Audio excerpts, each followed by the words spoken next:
साहब, आप हाफिज साहब से अपनी बात करने गए थे खान साहब की? अच्छा सर,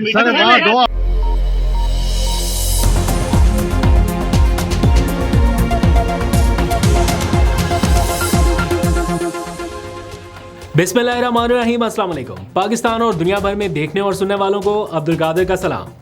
एक शख्स की वजह से इन दिनों हर बड़े कॉरिडोर में हलचल है।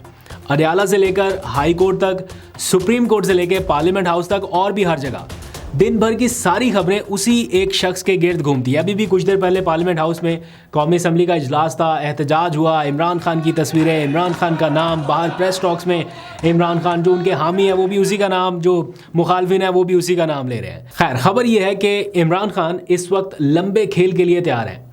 आज उन्होंने दस्तखत भी कर दिए हैं और आपको मालूम है कि हाई कोर्ट में नए जजेस भी आ गए। आज उन्होंने हल्फ भी उठा लिए। जजेस तो वैसे आए हैं इस्लामाबाद हाई कोर्ट में, लेकिन हलचल मची हुई है सुप्रीम कोर्ट ऑफ पाकिस्तान में। वहाँ पे अलग ही कोई ड्रामाई सूरत पैदा हुई है 26वीं तरमीम की वजह से, और सुप्रीम कोर्ट में रेगुलर बेंच वर्सेस आइनी बेंच जैसी सिचुएशन है। यानी रेगुलर बेंच और आइनी बेंच एक दूसरे के आमने सामने हैं। और आज तो जस्टिस मंसूर अली शाह ने एडिशनल रजिस्ट्रार सुप्रीम कोर्ट को तौहीने अदालत का नोटिस भी जारी कर दिया है। ये सारी सूरत क्या है, ये सब कुछ क्यों हो रहा है, इस पर बहुत ही आसान लफ्ज़ों में आपको पूरी तफसील समझाता हूं, क्योंकि आज बहुत सारी हैपनिंग्स हुई हैं सुप्रीम कोर्ट में और कल भी ऐसा ही कुछ होने वाला है। लेकिन पहले ज़रा इमरान खान से आपकी मुलाकात कराते हैं। तो चलिए ज़रा अडयाला जेल की तरफ। आज तोशाखाना केस की समाअत थी जो कि हो नहीं सकी, अभी अर्जन हो गई है।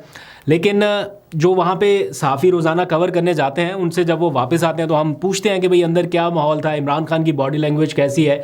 अभी 14 साल किसी को सज़ा सुनाई गई है, तो उसके बाद अभी माहौल क्या है, मतलब इमरान खान क्या डिस्कस करते हैं, क्या बात करते हैं। तो जो हमारी मतलब डिस्कशन होती है उससे जो मैं असेस कर पाया हूँ, बल्कि कोट एंड कोट ही आपको बता देता हूँ। वो कहते हैं कि एक वक्त ऐसा था जब इमरान खान जेल से बाहर आने के लिए ज़हनी तौर पर ना सिर्फ तैयार हो गए थे, बल्कि ऐसा लग रहा था कि जैसे अब उन्हें मतलब जल्दी है कि अब वो इंतज़ार नहीं करना चाहते मज़ीद किसी भी चीज़ का। यानी उन्होंने अपनी पार्टी के लोगों को भी और हर तरह से वो चाहते थे कि अब उन्हें निकाला जाए। और ये मौका था जब तोशाखाना 2 केस में उनकी ज़मानत मंजूर हुई इस्लामाबाद हाई कोर्ट से। उस वक्त मज़ीद और कोई ऐसा केस नहीं था जिसमें उनकी गिरफ्तारी हो। लेकिन बाद में फिर आपको पता है रावलपिंडी वाला एक केस निकाला गया, वो कोई धरने का, एहतजाज का, और उसमें उनकी गिरफ्तारी डाल दी गई थी। ये सारा कुछ, ये सज़ा तो फिर बाद में हुई ना। वो एक मौका था। इमरान खान ये समझते हैं कि उस टाइम उन्हें रिलीज़ किया जा सकता था या होना चाहिए था। और हमने इमरान खान को काफ़ी अरसा कवर किया है। उनका एक ख़ास किस्म का मिजाज है, जब वो किसी वजह से फ्रस्ट्रेट होने लगते हैं ना तो वो उनके चेहरे पे साफ नज़र आ जाता है। जैसे एक वक्त था उनके ऊपर कुछ केसेस बनाए गए थे 2014 के धरने के हवाले से, पीटीवी पार्लियामेंट हमला केस। तो उनके वकील हुआ करते थे बाबर अवान, तो उनको अदालत में जाना था हाज़िरी के लिए। तो एक दिन चले गए, अगले दिन उनको दोबारा बुला लिया। तो इमरान खान बहुत फ्रस्ट्रेट हुए कि ये क्या, आप रोज़ रोज़ मुझे बुलाएंगे। तो खाली अदालत में एक छोटी सी पेशी के लिए वो दूसरी मरतबा आते हुए मतलब फ्रस्ट्रेट हो रहे थे कि ऐसा क्यों है। तो पता चल रहा था कि ये इस किस्म के मिजाज के आदमी नहीं है। लेकिन अब वो वही इमरान खान तकरीबन 1.5 साल के करीब का अरसा हो गया कि वो जेल में है। तो वो जो रिपोर्टर्स का उनसे डेली का वास्ता रहता है, वो बताते हैं कि अब ये तोशाखाना 2 की ज़मानत के बाद भी उनको जेल में रखा गया है ना, तो उसके बाद से इमरान खान बिल्कुल रिलैक्स हो गए। यानी वो एक लंबी इनिंग खेलने के लिए बिल्कुल तैयार हैं, रिलैक्स हैं। उनको अंदाज़ा है कि उनकी पार्टी की या उनकी इंगेजमेंट किस सतह पे हो रही है, और उन्हें जैसे कोई एक इत्मीनान है कि अब उनके पास खोने के लिए तो कुछ नहीं है। मतलब बारिश में कोई शख्स भीग रहा है तो उसको 1-2 पानी की बॉटल्स फेंकने से आप और कितना भिगो सकते हैं। तो इसलिए इमरान खान बड़े रिलैक्स हैं। ये जो बार बार की सज़ा सुनाई जा रही है ना उनको, ये दर हकीकत ऐसा नहीं है कि कोई इमरान खान को करप्ट साबित कर रही है, कोई एक सज़ा दूसरी सज़ा, ये जो हेडलाइंस लग रही हैं कि इमरान खान करप्ट है, ये बेसिकली इस पूरे निज़ाम के अंदर जो मौजूद खामियां हैं कि यार ये मसाइल हैं पाकिस्तान के या ये असल वजह है, उसको बार बार हाईलाइट करता है इंटरनेशनली। आप देखें कभी इन डेप्थ आप न्यूज़ स्टोरीज पढ़े ना, जब जब इमरान खान को सज़ा सुनाई जाती है तो ऊपर की हेडलाइन के बाद जो पूरी स्टोरी है उसमें सारी चीज़ें नज़र आ जाती हैं कि इमरान खान को सज़ा तो सुना दी गई, लेकिन क्यों सज़ा सुनाई जा रही है, वजह क्या है, मुहर्रिकात क्या है। उसमें करप्शन वाला एलिमेंट नहीं आता, उसमें और डिटेल्स आ जाती हैं कि जनाब इनका ये मसला चल रहा है, किसके साथ चल रहा है, क्यों हुआ। तो वो सारे जो कोर इश्यूज़ हैं ना वो हाईलाइट होने लगते हैं। तो इसलिए इमरान खान बिल्कुल रिलैक्स हैं। वो कह रहे हैं, बता रहे थे, आज भी हमारी बात हो रही थी, वो कहते हैं कि इमरान खान को इस टाइम बिल्कुल कोई जल्दी नहीं है कि वो जेल से बाहर आए। उनको अंदाज़ा है कि आगे किस तरफ ये मामला जा रहा है, तो कदरे रिलैक्स नज़र आए हैं। और इतलात ये हैं कि अब इमरान खान को जुमेरात के दिन खुले माहौल में मुलाकात का एक मौका मिल सकता है। उसके लिए कोशिशें जारी हैं, अभी हतमी कुछ नहीं है। उनके वकला ऐसा बता रहे हैं कि ऐसे इंतज़ामात या ऐसे सिग्नल्स मिल रहे हैं, क्योंकि पीटीआई की मुज़ाकराती कमेटी की ये ख्वाहिश थी कि इमरान खान से एक मुलाकात कम अज़ कम उनकी खुले माहौल में कराई जाए, जिसमें कोई बगिंग सिस्टम ना हो, कोई डिवाइसेस ना लगी हो, कोई सुनने वाले आलात ना हो, कोई कैमरे ना हो, जिसमें वो ज़रा रिलैक्स होकर बात कर सके, वे फॉरवर्ड निकाल सके। तो अब इम्कान ये है कि शायद जुमेरात के दिन उन चूँकि मुलाकातों का दिन है तो पॉसिबल है कि ऐसी मुलाकात हो सके, लेकिन अभी हतमी होगा जब हुकूमत इस बारे में ज़हनी तौर पे तैयार हो जाएगी। खैर आगे बढ़ते हैं। आज इस्लामाबाद हाई कोर्ट में 2 नए जजेस ने अपने ओहदे का हल्फ उठा लिया है। अब ये सब इमरान खान की अगले चंद घंटों में दायर होने वाली जो अपील है तोशाखाना से मुतालिक, उससे पहले हुआ है। उससे पहले जुडिशल कमीशन का इजलास हुआ, उसी से पहले जजेस को नॉमिनेट कर दिया गया। अब उन्होंने हल्फ उठा लिया और साथ ही रोस्टर जो है वो भी बना दिया गया है। मतलब जजेस का जो रोस्टर है कि कौन कौन से जजेस का कॉम्बिनेशन होगा वो जारी कर दिया गया है। और उसके मुताबिक चीफ जस्टिस आमिर फारूक साहब ने अब नए आने वाले 2 जजेस में से एक जज को अपने साथ चुन लिया है। उनका नाम है इनाम अमीन। अब उनके साथ उनका बेंच बन गया है। तो इमरान खान की अपील मेरा ख्याल है कल तक फ़ाइल हो जाएगी। अब जैसे ही अपील फ़ाइल होगी तो चीफ जस्टिस आमिर फारूक साहब जो है वो बनाएंगे बेंच। तो क्या एज्यूम करना मुश्किल है कि कौन सा बेंच बनेगा, क्योंकि इमरान खान से मुतालिक हर केस वो अपने पास रखते हैं।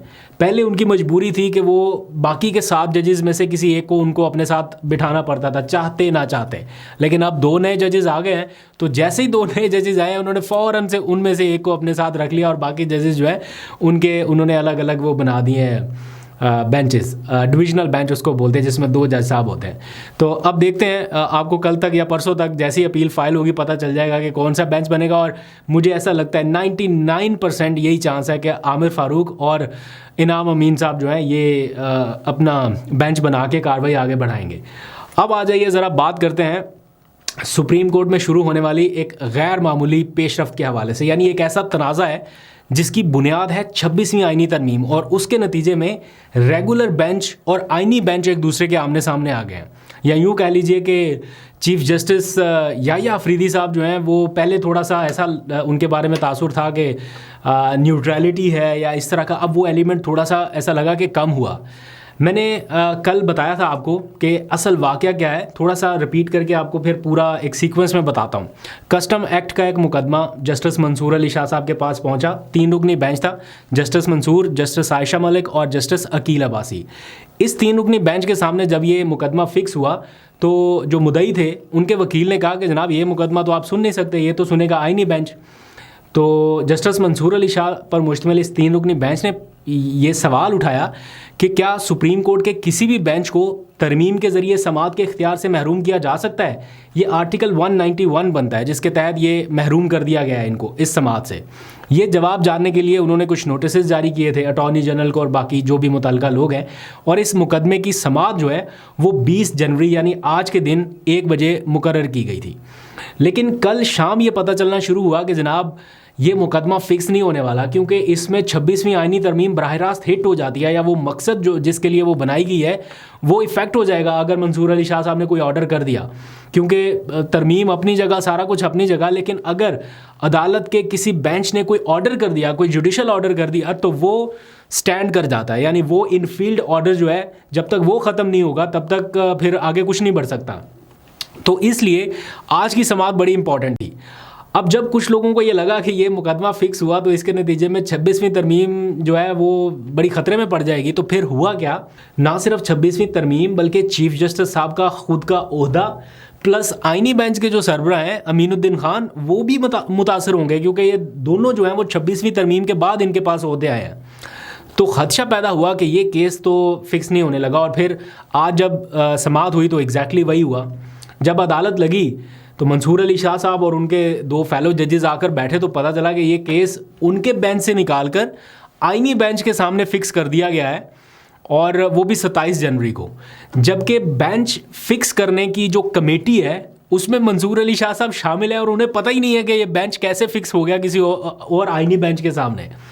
तो जब एक बार बेंच बन जाए तो उसको बदलने का इख्तियार जो है वो रजिस्ट्रार के पास नहीं होता, लेकिन ये हुआ, रजिस्ट्रार साहब ने नोटिफाई किया। फिर जस्टिस मंसूर अली शाह साहब ने फ़ौरन एडिशनल रजिस्ट्रार सुप्रीम कोर्ट को तलब कर लिया। वो कोई साहब हैं जुल्फ़िकार अहमद, वो अदालत में पेश हुए तो मंसूर अली शाह साहब ने उनसे पूछा कि भाई मुकदमा क्यों नहीं आपने मुकर्रर किया, जब हमने हुक्म दिया था तो क्यों नहीं लगा। तो डिप्टी रजिस्ट्रार साहब ने कहा, बल्कि उन्होंने इंकशाफ किया कि जनाब प्रैक्टिस एंड प्रोसीजर एक्ट वाली जो जजेस की कमेटी है ना, ये उसने फ़ैसला किया है, उनका इजलास हुआ है और उस इजलास के नतीजे में ये फ़ैसला हुआ कि ये केस जो है 27 जनवरी को आईनी बेंच सुनेगा। अब जिस कमेटी में जस्टिस मंसूर अली शाह साहब खुद हैं, उनको पता ही नहीं है कि ये फ़ैसला कर दिया है कमेटी ने। तो उन्होंने बड़ी हैरत का इजहार करते हुए कहा कि मैं खुद भी उस कमेटी का रुकन हूँ, मुझे तो कोई इल्म नहीं है।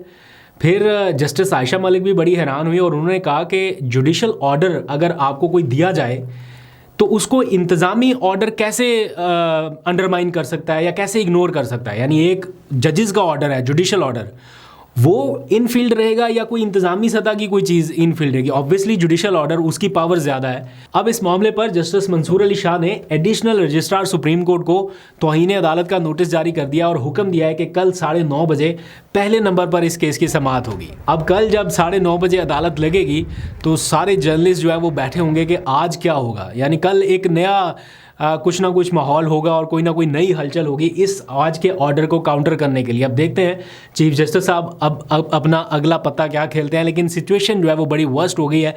बेनिफिशरी कोई और लोग हैं, लेकिन जो तलखियाँ हैं या माहौल है वो आपस में जजेस का मतलब ऐसा लग रहा है कि आमने सामने आ गए हैं।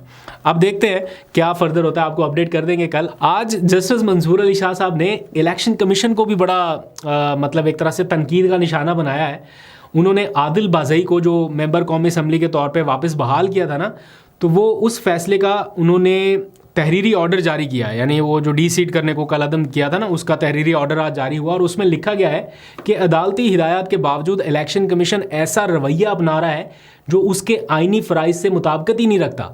यानी इलेक्शन कमीशन ये समझता है कि उसे दूसरे आइनी इदारों और वोट के बुनियादी हक को नज़रअंदाज करने का इख्तियार हासिल है। अब मंसूर अली शाह साहब ये फ़ैसला लिख रहे हैं, लेकिन उनके बैक ऑफ द माइंड में वो मखसूस नशिस्तों वाला फ़ैसला भी यकीनन होगा जिस पर आज तक इलेक्शन कमीशन ने मुकम्मल अमल दरामद नहीं किया। जुज़वी तो किया, मुकम्मल नहीं किया अभी तक। तो आज जो उन्होंने तहरीरी ऑर्डर जारी किया, इसमें भी काफ़ी सारी चीज़ें उन्होंने लिख दी है और इलेक्शन कमीशन को ये कहा गया है कि सियासी असर रसूख या सियासी मुदाखलत का शिकार नहीं होना चाहिए। इलेक्शन कमीशन का हुकूमत के हक़ में झुकाव ज़ाहिर हो तो ये सियासी निज़ाम की साख को नुकसान पहुँचाएगा। ये आज के ऑर्डर में लिखा गया है। और एक बात आपको यहाँ पे ये भी वाज़ेह रखनी चाहिए, माइंड में रखनी चाहिए कि चीफ़ इलेक्शन कमिश्नर साहब जो हैं उनकी आइनी मुद्दत 26 जनवरी को ख़त्म होने जा रही है। लेकिन बिल्कुल इसी के पैरेलल वो 26वीं तरमीम है जिसमें उन्हें तहफ़्फ़ुज़ भी दिया गया है कि जब तक नया चीफ़ इलेक्शन कमिश्नर नहीं आता आप काम जारी रखें। 26 जनवरी में कितने दिन बाकी हैं? सिर्फ 6 दिन। क्या 6 दिनों में नया चीफ़ इलेक्शन कमिश्नर आ जाएगा? हुकूमत के और अपोजिशन के रवैये से ऐसा बिल्कुल नहीं लग रहा। दूसरी जानिब हुकूमत की मुज़ाकराती कमेटी के जो तर्जुमान हैं इरफान सिद्दीकी साहब, उनके एक के बाद एक बयानात से ऐसा लग रहा है जैसे हुकूमत किसी परेशानी में है या कोई पैनिक बटन नहीं जैसे दब जाता। पहले बैरिस्टर गौहर की जो मुलाकात हुई उस मामले पर एक बयान आया कि जनाब आप तो उधर मुलाकातें कर रहे हैं, फिर बड़ा दरवाज़ा खुल गया तो हम जैसे छोटे छोटे खिड़कियाँ दरवाजे बंद कर दें, इस तरह के बयानात। आज मीडिया के ऊपर कुछ खबरें चली हैं कि हुकूमत ने 9 मई के ऊपर जुडिशल कमीशन बनाने से इनकार कर दिया है और उन्होंने अपना वर्किंग पेपर जो है वो जवाब देने के लिए तैयार कर लिया है। जैसे ये खबरें चली हैं तो इरफान सिद्दीकी साहब की फिर वजाहत आ गई। उन्होंने कहा कि ये खबरें गलत हैं, ऐसा कुछ नहीं है, अभी हम उसके ऊपर काम कर रहे हैं और हमने तो 7 सियासी जमातों से इस बारे में मुशावरत करनी है। ANP से मशवरा करेंगे, एक 2 लोग हैं उसमें, MQM से मशवरा करेंगे और बाकी कोई जमातें जो उनकी इत्तेहादी हैं उनसे, पीपल्स पार्टी और मुस्लिम लीग नून के अलावा बाकी कोई 5 जमातें बताया गया कि उसमें शामिल है। तो उनमें वो एजाजुल हक साहब की भी जमात शामिल है, मुस्लिम लीग ज़िया। एनीहाउ 7 का फिगर उन्होंने दे दिया। अब वो कहते हैं कि हमें ये तैयार करने में पेपर या तहरीरी जवाब तैयार करने में कम से कम 7 दिन और लगेंगे। हम शिक बाई शिक जो है वो जवाब देंगे। ऐसा लग रहा है कि शायद वो जुडिशल कमीशन नहीं बनाना चाहते और उसकी वजूहात जो हैं वो शिक बाई शिक बताना चाहते हैं। दूसरी तरफ इमरान खान का भी एक मौक़िफ़ आया है, वो भी यही कह रहे हैं कि 7 दिन का ही वक्त है मैक्सिमम। और यानी आज 20 तारीख है तो 27 तारीख तक अगर जुडिशल कमीशन बन गया तो ठीक है, नहीं तो फिर मुज़ाकरात आगे नहीं बढ़ सकेंगे। वैसे तो उन्होंने 31 तारीख की डेडलाइन दी है, लेकिन टेक्निकली मुझे लगता है कि ये 27 या 28 तारीख तक इसका कुछ ना कुछ मामला एंड हो जाएगा। अभी तक के लिए इतने, अपना बहुत सा ख्याल रखिए। अल्लाह हाफिज़।